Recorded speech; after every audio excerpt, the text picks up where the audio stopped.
We really wanted to mess with their minds, not just to be future academicians, but more people who could actually apply their research in industry and change practice, bring new knowledge, bring new skills to translate that research and to have impactful and meaningful outcomes.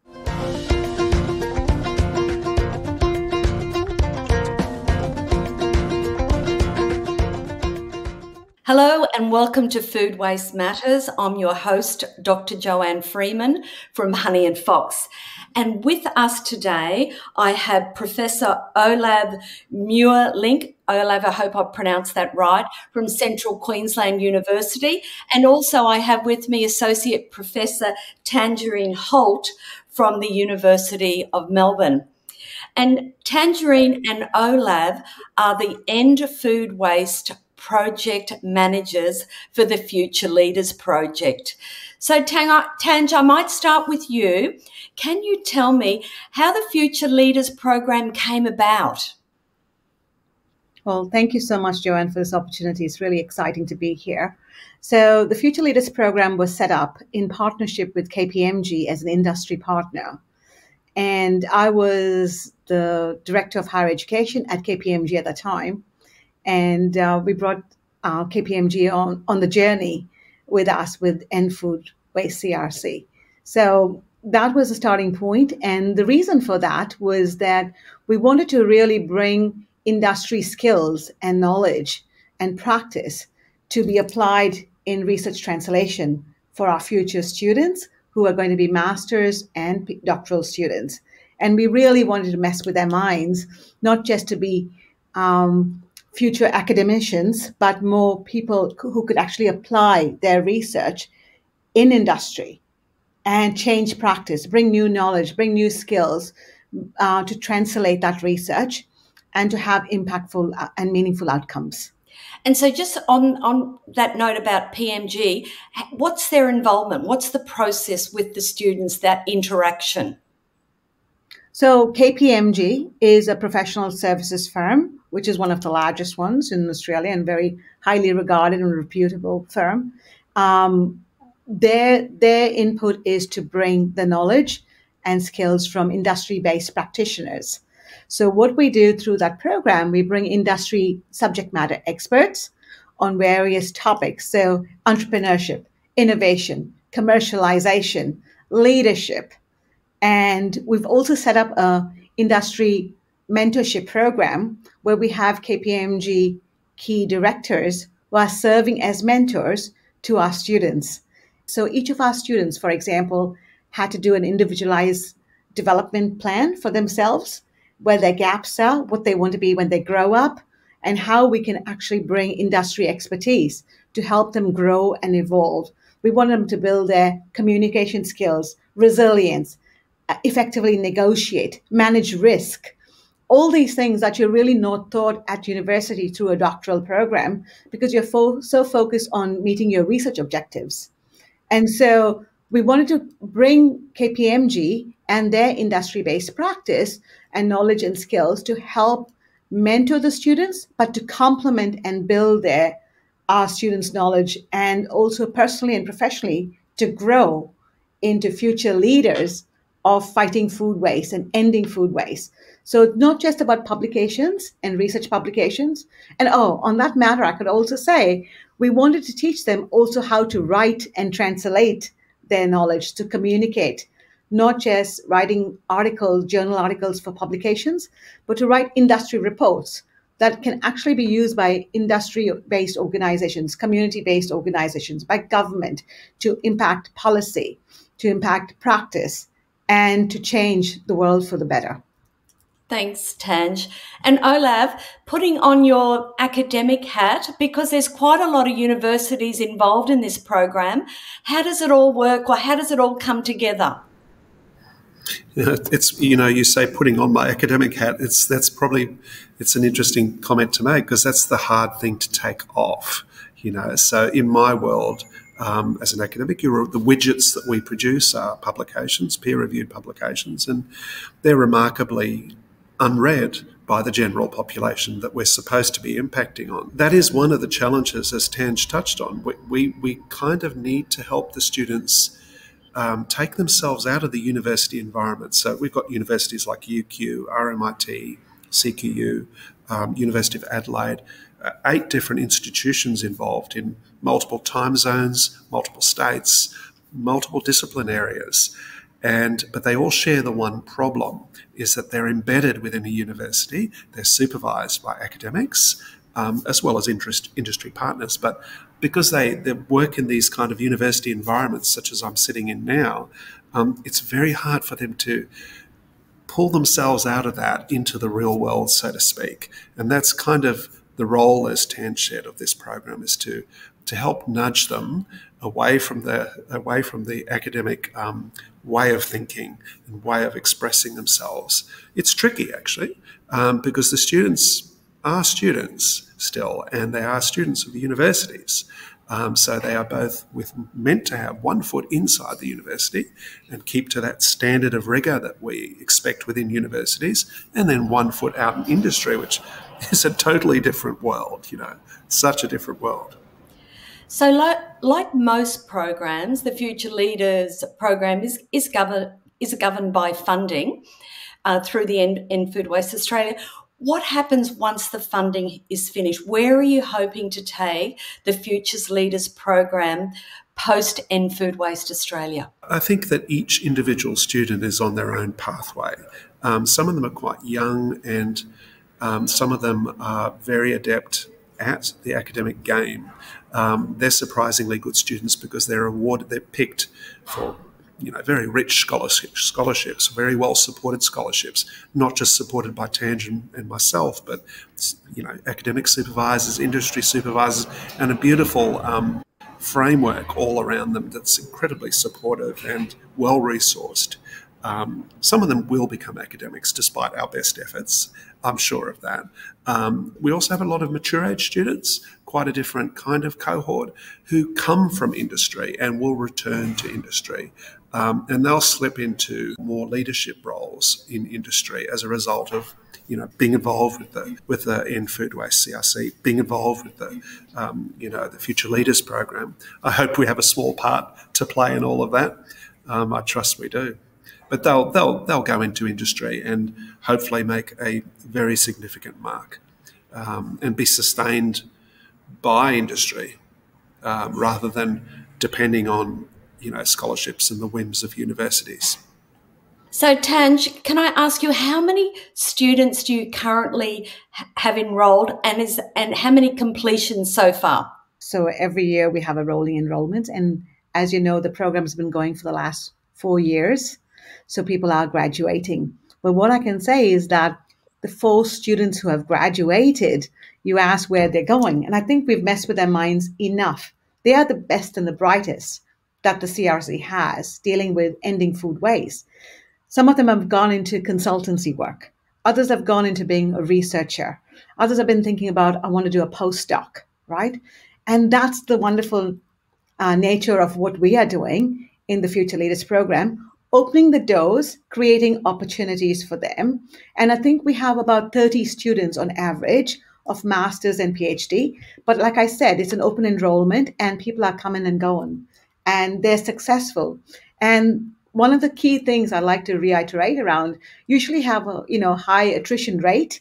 We've actually been able to maintain a fabulous rate of continuity and engagement. And I think which is a hallmark of success of the program, of the Future Leaders program, contributing to that engagement.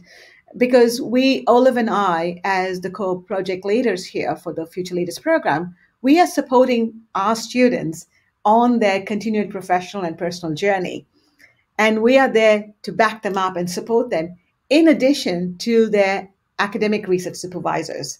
So we are complementing them, we are building them up, we are setting them up for the future.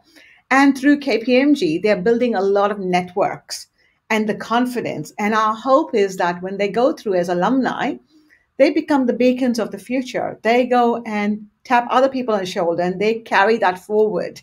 So even if funding ends, I don't think, for me, I think education and leadership being at the heart of this program, it's going to continue in some form and shape because we've touched the hearts and minds of our future leaders.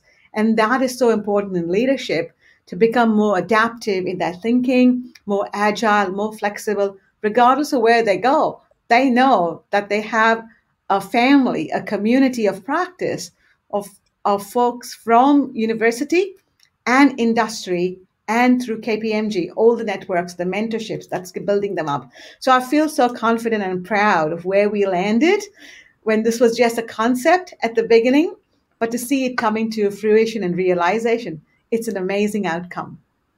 Thank you both for joining us today. And I'd like to provide the opportunity to give one last message to both academia, industry, and also to students. So Tange, starting with you, what is that final message you'd like to leave with us today? I think we're in a very fortunate space that I feel that the triple helix model of industry, government, and university has come together here in delivering the Future Leaders program. Without the funding from the government, we wouldn't be here. Without industry partners, we wouldn't be here. Without our colleagues from the universities, we wouldn't be here. So we're working in strong partnership of that engagement between industry, government, and university coming together. And we are helping improve and transition and to translate new knowledge, new skills to end food waste for the future. And I will invite more industry partners to come on this journey, join us like KPMG has done, contribute to the process, and mess with the minds of the future leaders, the best and brightest, at the end, fight food waste CRC. And Olav, final word from you? I think Tange and I are a bit unusual as academics in that we both come from industry. We've had a lot to do with industry, and I think we're an interesting couple in terms of thinking about how different the two worlds are. You know, that they run at a very different pace. A PhD is effectively a very slow process of doing painstaking research in a manner that fits the academic tradition. But the Future Leaders program is part of the process that reminds students that industry is a very different animal, and it requires that we pace ourselves in terms of cycling through from an idea, through testing that idea to reporting the results. That cycle is a lot quicker in industry. And so we're part of the athletes training program, so to speak, to make the students realise that difference and get themselves literally up to speed. So I'd just like to finish by saying, so the Future Leaders program is all about messing with your mind. I'll leave it there today. I thank you both for joining us. Hello and welcome to Food Waste Matters. I'm your host, Dr. Joanne Freeman from Honey and Fox. And our first Future Leaders research student that I'd like to welcome today is Hannah Churton. Now, Hannah's research topic is optimising Australian policy frameworks for converting horticulture food loss and waste into high-value bioproducts. But before we get into the research, Hannah, can you just tell me a bit about yourself? Thanks for having me. My name's Hannah, and I'm a second or third year PhD student, depending on how you calculate these things. It's a long time, let's just say that much. I'm a policy expert by trade, so I've spent about 15 years working in policy for the federal government, and during the years of COVID, the industry kind of shut down for me. I was a new mum. There was loads of life change, and I needed to make a professional career shift, which is what brought me into the PhD. At the same time, I also stood up a compost hub out of my carport. And I just decided that if I could do anything I wanted, I would kind of nurture and explore further this passion for compost that I have. And I decided that the PhD would be in food waste. And that's how I ended up here. And so I should say, Hannah, that you're doing your PhD through QUT, Queensland University of Technology. So now, talking about your research, what's it about? I mean, it sounds fascinating, I think, but can you tell me what it's about? Unpick it a bit for us. So as a policy expert, I'm really looking at the social science and legal aspects of food waste. And I'm looking at that very, very narrow niche of turning food waste into high value bioproducts. So think of things like pharmaceuticals or plastics or cosmetics or nutraceuticals or vitamins, quite innovative products that are extracted from the food, generally food that is at the moment left on the farm or ploughed back in, but taking that waste and turning it into something a lot more valuable than what they're doing with it now. So, Hannah, how are you doing that? How are you collecting that data or information? Just, over the last few weeks, started interviews. So I'm conducting semi-structured interviews with policymakers and also primary producers and industry. So I can really gather a really diverse perspective of the issue, because it's quite interdisciplinary and multidisciplinary, and so it kind of draws on many different people in society who will have a stake in this industry. And the industry is very nascent. It's an industry that we're only very, very recently moving into. And so there's a great deal of newness and unknown there. So the study is very exploratory. So kind of choosing a really diverse spectrum of candidates to participate in the study is going to be a very important aspect of it. So, Hannah, are you working with or interviewing the 3 different levels of government? I'm focusing on state government. I'm actually conducting case study research. So I've chosen 2 regions in Australia in different jurisdictions, different state jurisdictions, and therefore different local government jurisdictions as well. The focus is really state government because they play such a big role in the legislation and policy and regulations that governs this particular industry. But that doesn't mean that federal and local governments aren't important. So at this stage, I've only spoken to state, but what I will do from here is branch out and see who would be appropriate to speak to in federal government and whether or not there's a local government element that I can tap into that would be relevant to the study. And Hannah, what are you finding? Are people receptive or open, or do they even know the impact that food waste is having on, on our economy and our environment? It's a really interesting question. I've been told that finding participants for interviews is notoriously a very difficult task for PhDs, and it's still a fairly recent task for me. But what I have found is that policymakers are kind of jumping at the opportunity to talk about it, because for them it's new policy that they're kind of, at the forefront of, or they're just starting to explore within their own state governments. And they need the research. They're desperate for it because they want that evidentiary kind of backing in order to support the policy that they put forward. And separately to that is that they've also got a lot of pressure from government and at federal and state level who are pushing government and policymakers towards new economies and more sustainable economies. So they're getting pressure from a couple of avenues, and they need the evidence to formulate good, solid policy.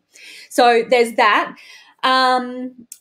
Actually, I've had a really, really positive reception from participants all round. So I've managed to be able to speak to industry, and I've managed to speak to primary producers, which for me has been surprising that they have been receptive to that, because they have interests that they need to protect. Where sometimes I've wondered whether or not they would be prepared or open to talking openly about that kind of thing, because they do have different interests to policymakers.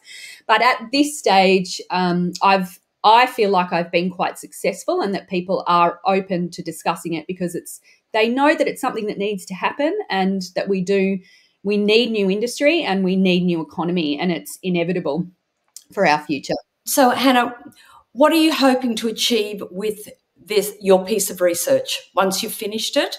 You know, where to next? Well, for the research, I think, for me, ideally, the practical application in that would be that I would provide recommendations to policymakers, quite kind of firm and distinct pathways that they can draw on to advance industry and to build policy that will assist advancing that industry. So from a practical perspective, that's where I really do hope that the PhD will go. For me personally, I think I'm really quite obsessed with food waste. So, it is the right field for me to be in. And I think that I will stay in the industry. I've got a fairly broad kind of policy background in all sorts of different fields, but if I can stay within the food waste space, I'd be really, really pleased, because it is really where my passion lies. In terms of what the opportunities are, I'm still exploring those. I'm not sure where it'll take me and what's actually out there. And because it's such a developing industry, I imagine even by the time I finish my PhD, there'll be opportunities that don't even exist now that will exist at that time. And I'm hopeful that something will pull through for me there. So we've just heard from Hannah Churton from QUT. Hannah, thanks so much for joining us today, and I look forward to seeing where your research takes you, both from a policy perspective and also from a personal perspective. So good luck with the rest of your research. Thank you so much. It was a pleasure.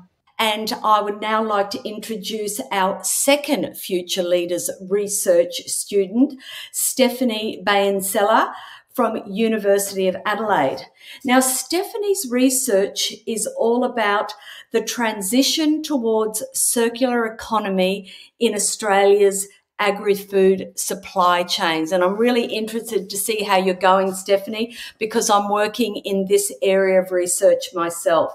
So before we get into your research topic, can you tell me a little bit about yourself and also what made you choose this research topic? Right. Thank you, Joanne. Thank you for having me today.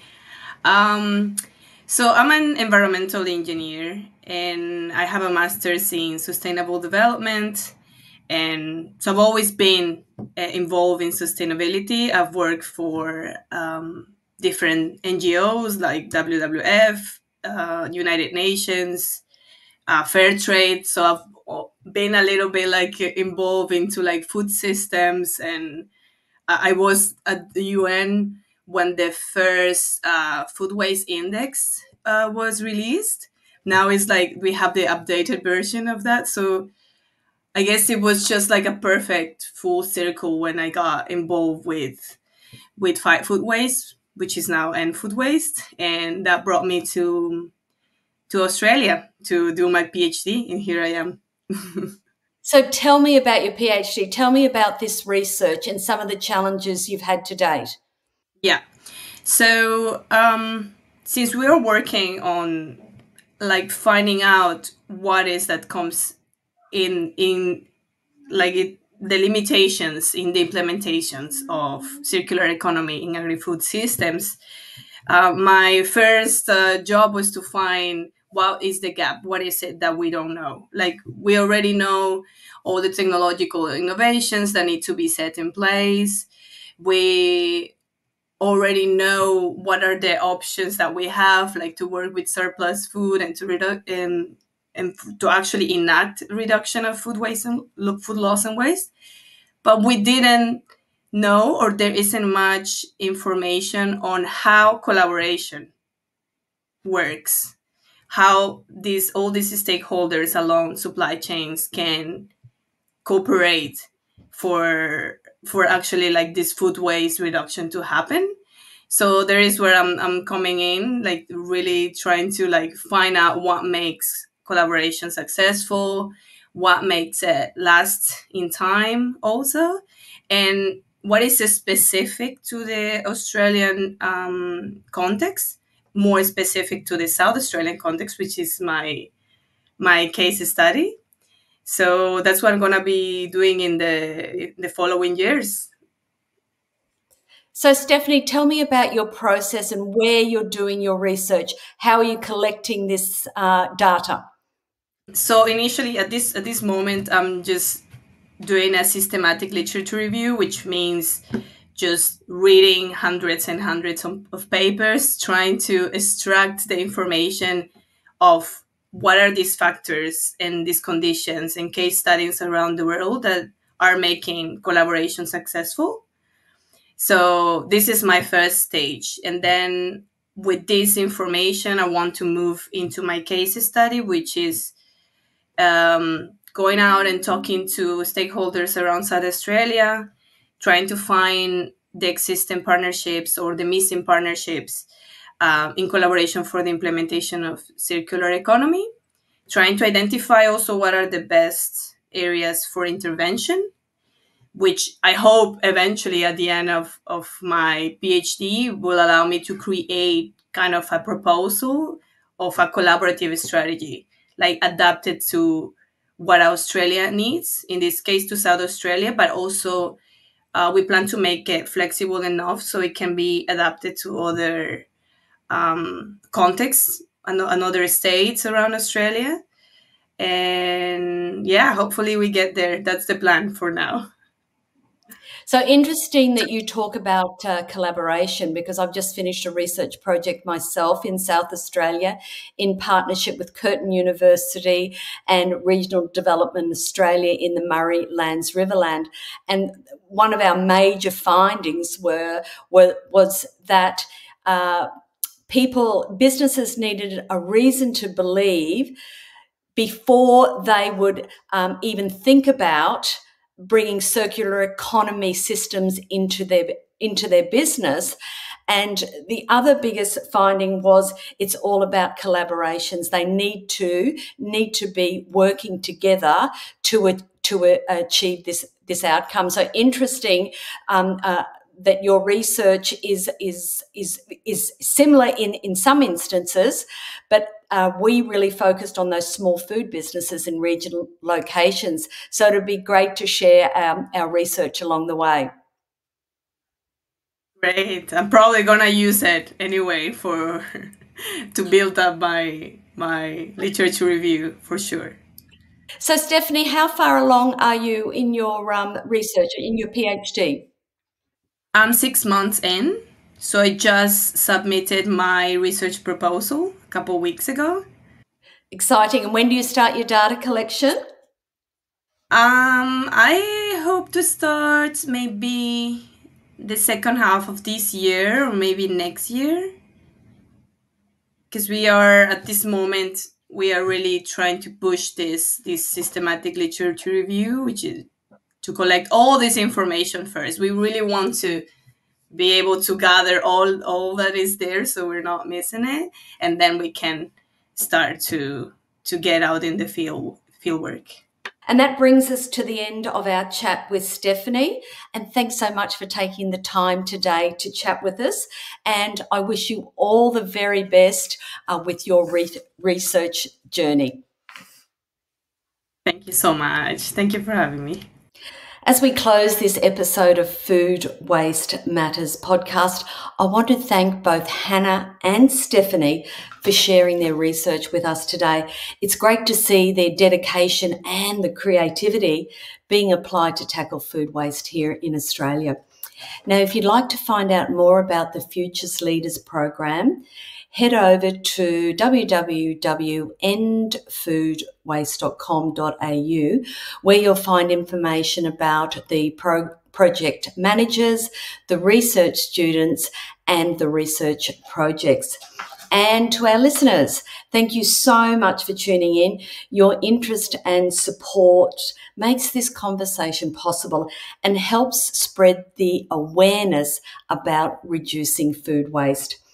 Don't forget to subscribe to our podcast, or if you want to have a listen to all our previous podcasts, go to www.foodwastematters.com.au.